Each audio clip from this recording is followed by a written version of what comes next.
strangest feeling to know what to believe in.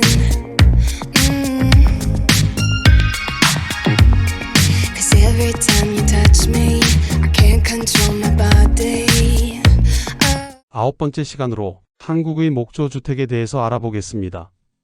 한국에서의 주거 공간은 아파트 중심에서 단독주택도 많은 사람들이 찾고 있으며 일부 주택이 목조로 지어지고 있습니다.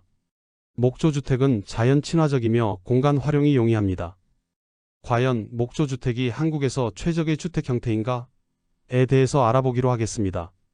첫 번째로 한국에서의 주거 공간의 변화에 대해서 알아보겠습니다. 한국에서의 주거 공간은 시간이 지남에 따라 다양한 변화를 겪고 있습니다. 다음은 주거 공간의 변화에 대한 몇 가지 주요한 측면을 안내해 드리겠습니다. 첫째로 도시화와 아파트 단지입니다. 한국은 과거 몇십 년 동안 지속적인 도시화 과정을 겪었습니다. 이에 따라 주거 공간은 주로 아파트 단지로 구성되는 추세입니다. 대규모 단지 내에는 다양한 시설과 편의 시설이 함께 제공되어 편리한 도시 생활을 할 수 있도록 되어 있습니다. 둘째로 공동주택과 다세대 주택의 증가입니다. 아파트 단지 외에도 다양한 형태의 주거 공간이 존재합니다. 공동주택이나 다세대 주택이 주요 도시의 주거지역이나 주택가에서 발견됩니다. 공동주택은 건물 내에 여러 세대가 함께 거주하는 형태이며 다세대 주택은 하나의 건물을 여러 세대로 나누어 거주하는 형태입니다. 셋째로 스마트홈과 편의시설의 증대입니다. 최근 몇 년 동안 스마트홈 기술의 발전으로 주거 공간에서의 편의성이 크게 개선되었습니다. 스마트홈은 전자제품과 인터넷을 활용하여 조명, 난방, 보안 시스템 등을 원격으로 제어할 수 있는 시스템을 말합니다. 또한 주거단지 내에는 편의시설로서 상점, 식당, 놀이터, 체육시설 등이 함께 조성되어 주민들의 편의를 높이고 있습니다.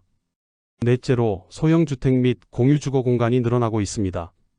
최근에는 소형주택이나 공유주거 공간이 주목받고 있습니다. 소형주택은 작은 크기의 주택으로 싱글이나 부부 등 소규모 가구에 적합한 형태입니다. 또한 공유주거 공간은 주거시설이나 공용공간을 공유하면서 경제적인 이점을 얻을 수 있는 형태로 젊은 세대나 독거노인들 사이에서 인기를 얻고 있습니다. 두 번째로 주택 건축 방식에 대해서 알아보겠습니다. 한국에서의 주택 건축 방식은 최근 몇 년간 사회적인 변화와 기술의 발전에 따라 다양한 변화를 겪고 있습니다. 몇 가지 주요한 변화를 살펴보겠습니다. 첫째로 다양한 주택 형태로 발전하고 있습니다. 예전에는 대부분 아파트와 같은 공동주택 형태가 주류였지만 최근에는 다양한 주택 형태가 등장하고 있습니다. 단독주택, 다가구주택, 연립주택, 복층주택 등 다양한 선택지가 제공되고 있어 개인의 취향과 욕구에 맞는 주거 공간을 선택할 수 있습니다. 둘째로 환경 친화적인 설계가 적용되고 있습니다. 환경 보호와 에너지 절약에 대한 관심이 높아지면서 주택 건축 방식도 환경 친화적인 방향으로 변화하고 있습니다. 에너지 효율적인 건물 재료의 사용, 태양광 발전 시스템의 도입, 재활용 가능한 자재의 활용 등이 증가하고 있습니다. 셋째로 스마트홈 시스템 보급입니다. 인터넷과 기술의 발달로 스마트홈 시스템이 보급되고 있습니다. 주택 내부의 조명, 난방, 보안 시스템 등을 스마트폰이나 음성인식 기기로 제어할 수 있으며 편리하고 효율적인 생활을 가능하게 합니다. 넷째로 공동주택의 생활 편의 시설의 증대입니다. 공동주택인 아파트는 예전보다 생활 편의 시설이 더욱 다양해졌습니다. 편의점, 음식점, 운동시설, 공원 등이 아파트 단지 내에 위치하여 주민들의 생활 편의를 높이고 있습니다. 세 번째로 단열성과 시공 편리성에 대해서 알아보겠습니다. 한국에서의 주택공사에서 단열성과 시공 편리성은 중요한 고려 요소입니다. 최근 몇 년간 기술의 발전과 환경 문제에 대한 관심 증가로 인해 이러한 측면들이 변화하고 있습니다. 첫째로 단열성의 변화를 볼 수 있습니다. 단열성은 주택의 내부 온도를 안정화시키고 에너지 소비를 줄이는 데 중요한 역할을 합니다. 최근에는 단열재와 단열 시공 기술의 발전으로 더 효과적인 단열성을 제공하는 주택이 많이 등장하고 있습니다. 예를 들면 고성능 단열재의 사용이 증가하고 외벽, 지붕, 바닥 등의 단열재를 적용하여 열 전달을 최소화하고 에너지 효율을 향상시키는 경향이 있습니다. 둘째로 시공 편리성의 변화를 들 수 있습니다. 주택공사에서 시공 편리성은 공사기간과 비용을 줄이는데 직접적인 영향을 미칩니다. 최근에는 시공 효율성과 편리성을 높이기 위해 다양한 방법이 도입되고 있습니다. 예를 들면 프리패브 주택 시스템이 보급되어 공장에서 제작된 부품을 현장에서 조립하는 방식으로 시공 기간을 단축하고 품질을 향상시킬 수 있습니다. 또한 3D 프린팅 기술을 활용하여 주택을 빠르고 정밀하게 건설하는 시도도 이루어지고 있습니다. 네 번째로 자연재해 대비에 대해서 알아보겠습니다. 한국에서의 주택에서 자연재해에 대비하기 위해 몇 가지 대비 조치를 취할 수 있습니다. 첫째로 지진에 대하여 대비하여야 합니다. 지진에 대한 대비를 위해 주택은 지진에 강한 구조물로 설계되어야 합니다. 강하거나 유연한 구조물, 지진 감소 장치 등이 사용될 수 있습니다. 또한 비상 대피 계획을 수립하고 비상용품이나 신속한 대피를 위한 안전한 경로를 마련해야 합니다. 둘째로 홍수에 대하여 대비하여야 합니다.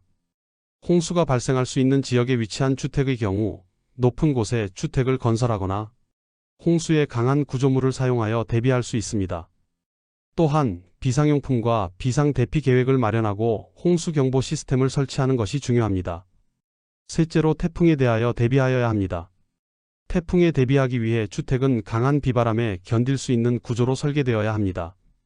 창문과 문을 보강하고 외부 물체나 나무가지가 떨어지지 않도록 정기적인 가지치기를 실시해야 합니다. 또한 비상대피 계획을 수립하고 비상용품을 준비하는 것이 중요합니다. 넷째로 산불에 대해서 대비하여야 합니다. 산불이 발생할 수 있는 지역에 위치한 주택의 경우 산불에 강한 재료로 주택을 건설하고 주변에 가로등 등의 화재 대피 시설을 마련해야 합니다. 또한 산불 경보 시스템을 이용하고 산불 예방을 위해 정기적인 쓰레기 소각 등의 조치를 취해야 합니다. 다섯 번째로 화재 및 소음 적감에 대해서 알아보겠습니다. 화재에 대비하기 위해서는 첫째로 화재 경보 시스템이 설치되어 있어야 합니다. 주택에 화재 경보기와 화재 탐지기를 설치하여 초기에 화재를 감지하고 경보를 울릴 수 있도록 합니다. 둘째로 소화기 설치가 되어 있어야 합니다. 주택 내에 적절한 위치에 소화기를 설치하여 화재 발생 시 초기 진압을 할 수 있도록 합니다. 셋째로 전기 안전 관리에 유의해야 합니다. 전기 설비를 안전하게 관리하고 과부하 및 단락을 방지하기 위해 정기적인 점검과 보수를 수행합니다. 넷째로 안전한 가스 사용이 중요합니다. 가스 누출을 방지하기 위해 가스 밸브를 철저히 관리하고 가스 누출 경보기를 설치하여 누출 시 신속히 조치를 할 수 있도록 합니다. 다음으로 소음 적감에 대해서 알아보겠습니다. 첫째로 단열재를 충분히 사용합니다. 주택의 외벽과 천장에 단열재를 사용하여 외부 소음을 차단하고 내부 소음을 줄일 수 있습니다. 둘째로 창문 및 문에 단열 처리를 합니다. 창문과 문 주변에 단열 처리를 하여 소음이 실내로 유입되는 것을 방지합니다. 셋째로 바닥재 및 벽재를 선택할 때 차음을 고려합니다. 소음을 흡수하거나 차단할 수 있는 재료인 바닥재와 벽재를 선택하여 소음을 최소화합니다. 넷째로 소음 차단 시설 설치도 고려 가능합니다. 소음을 차단하기 위해 소음 차단 패널, 소음 차단 커튼 등의 시설을 설치합니다. 여섯 번째로 발전하는 목조 건축 방식에 대해서 알아보겠습니다. 목조 건축 방식은 오랫동안 사용되어 온 전통적인 건축 방법 중 하나입니다. 현대의 목조 건축은 지속적으로 발전하고 있으며 다양한 현대적 기술과 설계 원칙이 적용되고 있습니다. 첫째로 환경 친화적인 자재로서의 목재 사용입니다. 목조 건축은 대체 가능한 자원인 나무를 사용하여 환경에 미치는 영향을 최소화할 수 있습니다. 최근에는 지속 가능한 재생 가능 목재와 친환경 친화적인 처리 방법이 개발되어 사용되고 있습니다. 둘째로 강화된 구조 설계입니다. 최근에는 목조 건축물의 안전성을 높이기 위해 강화된 구조 설계 기술이 도입되었습니다. 집성목, 철골, 철근 콘크리트 등의 재료와 결합하여 건물의 강도와 내구성을 향상시키는 등 안전성을 확보할 수 있습니다. 셋째로 에너지 효율성 증대입니다. 목조 건축은 좋은 단열성과 보온성을 가지고 있어 에너지 효율성이 뛰어납니다. 목재의 열전도율이 낮아 외부 온도 변화에 따른 온도 변동을 완화시키고 에너지 소비를 줄일 수 있습니다. 넷째로 현대적인 디자인으로 설계되고 있습니다. 목조 건축은 전통적인 디자인과 현대적인 스타일을 조화시킬 수 있는 유연성을 가지고 있습니다. 최근에는 현대적인 인테리어와 결합하여 고유하고 아름다운 건축물을 구현하는 것이 가능해졌습니다. 다섯째로 지속 가능한 건축 문화를 추구합니다. 목조 건축은 지속 가능한 건축 문화와 관련하여 다양한 연구와 노력이 진행되고 있습니다. 자연과 조화로운 건축물을 만들고 전통적인 기술과 현대적인 기술을 융합하여 지속 가능한 건축의 발전에 기여하고 있습니다. 여섯째로 공학 목재 개발이 지속적으로 이루어지고 있습니다. 캐나다에서는 LVL 라미네이티드 베니어 럼버 및 아이조이스트와 같은 공학 목재의 개발로 인하여 내구성 및 강도에 관한 목조 건축의 한계를 극복하고 20층 이상의 고층 건물, 경관이 큰 체육관 같은 건물도 목재로 짓고 있습니다. 일곱 번째로 한국에서 목조주택이 적절한가에 대해서 알아보겠습니다. 첫째로 문화적 특성을 고려해야 합니다. 목조주택의 장점과 한국에서 선호하는 주택의 형태를 고려해야 합니다. 목조주택은 경제적이고 환경 친화적인 재료로 인해 많이 사용되고 있으며 동서양 문화 교류로 인해 문제를 해결하는 기술도 개발되고 있습니다. 둘째로 의식 구조의 차이를 고려해야 합니다. 한국 사람들의 의식 구조와 주택 형태에는 차이가 있습니다. 한국 사람들에게는 집의 크기의 기준이 방의 개수보다는 방의 크기에 중점을 두는 경향이 있습니다. 또한 한국 사람들은 외부와의 소통을 중요시하는 반면 서양의 주택은 외부로부터의 보호와 안전을 중시합니다. 셋째로 난방 방식의 차이를 고려해야 합니다. 한국에서는 온돌 방식의 바닥 난방을 사용하며 딱딱하고 움직임이 없는 강성이 높은 바닥에서 생활해 왔습니다. 바닥 난방이 주택 구조에 끼치는 영향을 고려해 봐야 합니다. 넷째로 라돈에 관해서도 고려해야 합니다. 라돈 문제는 목조주택만의 문제가 아닌 한국 주택 전체에 대한 문제로 볼 수 있습니다. 온도를 사용하기 때문에 구조체를 데우는 방식으로 라돈의 방출을 보다 활성화시키고 저감 설비를 설치하기 힘든 구조로 집을 짓고 있습니다. 다섯째로 환기 및 공기 흐름에 대해서 고려해야 합니다. 온돌 바닥 난방을 사용하기 때문에 라돈 저감을 위한 환기 및 공기 순환을 증가시킬 수 있는 방법이 상당히 제한적입니다. HRV 시스템을 설치하여도 전체 주택의 환기를 처리하기 힘든 구조입니다. 여섯째로 목조주택이 최적인지 여부를 고려해야 합니다. 한국에서는 목조주택이 최적의 주택 재료라고 말하기는 어렵습니다. 그러나 현대적인 기술 개발과 보다 경제적이고 환경 친화적인 재료의 특성으로 인하여 주택의 재료로 많이 사용되고 있습니다. 일곱째로 공학 목재의 사용에 대해서 고려해야 합니다. 목구조의 단점을 보완하기 위하여 전 세계적으로 공학 목재를 개발하여 사용하고 있습니다. 그러나 바닥 난방을 주로 사용하는 한국에서 주택 및 건물을 지었을 때 공학 목재를 사용할 경우 장시간 문제없이 사용 가능한지는 여부는 정확한 검증 과정이 필요할 것으로 보입니다. 여덟째로 공법의 혼용에 대해서 고려해야 합니다. 철근 콘크리트, 철골 구조와 혼합하여 한국인의 정서에 맞는 구조로 혼합 사용하는 것이 바람직합니다. 내가 짓고 있는 주택이 100년 수명을 가지려면 어떻게 해야 할까요?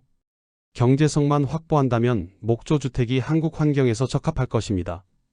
또한 한국 사람이 좋아하는 높은 천장, 확 트인 창문, 넓은 공간 등을 확보하기 위해서는 공학 목재 및 철골 구조를 혼합해서 사용하는 것이 바람직하겠습니다. 저희 영상을 시청해 주셔서 진심으로 감사합니다. 한국에서 목조주택이 적합한지를 알아보면서 100년 사용이 가능한 목조주택을 지을 수 있도록 분석하여 도움이 될 수 있는 콘텐츠로 여러분께 다가갈 수 있도록 노력하겠습니다. 혹시 의견이 있으시다면 언제든 댓글로 남겨주십시오. 여러분에게 도움이 되는 채널이 되고 싶습니다. 다시 한번 감사드리며 다음 영상에서 또 뵙겠습니다.